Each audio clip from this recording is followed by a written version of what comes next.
कहता है इन्ना सलाता तन्हा अनिल फाशाई वल मुनकिर, कि बेशक नमाज बेहयाई और बुरे कामों से रोकती है।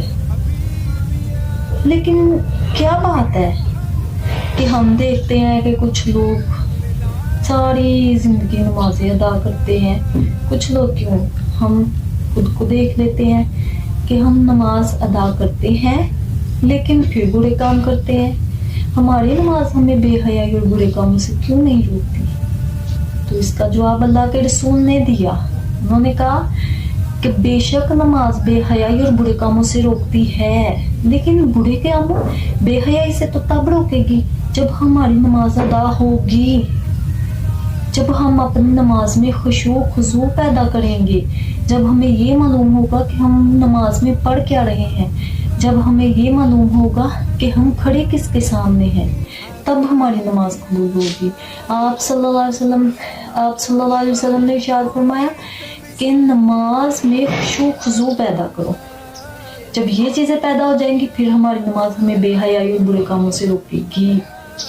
और दूसरी बात यह है कि कुरान पाक में जहां भी नमाज का जिक्र है उधर ये नहीं कहा गया कि नमाज को पढ़ो, एक भी जगह ये नहीं है। आप कुरान खोल के देख लें, कुरान पाक में जहां भी नमाज का जिक्र आया है उधर ये कहा गया है कि नमाज को कायम करो, नमाज को कायम करो। जैसे एक खैमा होता है वो सतूनों के ऊपर खड़ा होता है फिर वो खैमा बनता है, लेकिन अगर उनमें से एक सतून भी ना हो तो वो खैमा कभी भी कायम नहीं हो सकता। इसी तरह ही नमाज का है कि नमाज की जो शराइत हैं उनके साथ उसको अदा किया जाए, वरना वो अदा तो हो जाएगी लेकिन जो उसके इफेक्ट्स होते हैं कि वो हमें बेहयाई बुरे कामों से रोकते हैं वो हमारी जिंदगी पे नहीं करते।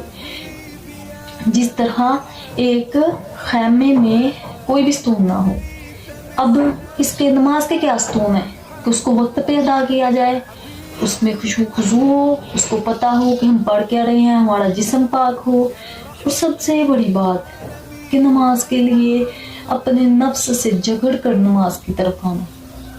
कुछ लोग होते हैं वो नमाज अदा नहीं करते, क्या सोचते हैं कि भाई हम नमाज नहीं पढ़ते, हम शुरू कर लेंगे। ओ भाई तुम शुरू कर लोगे?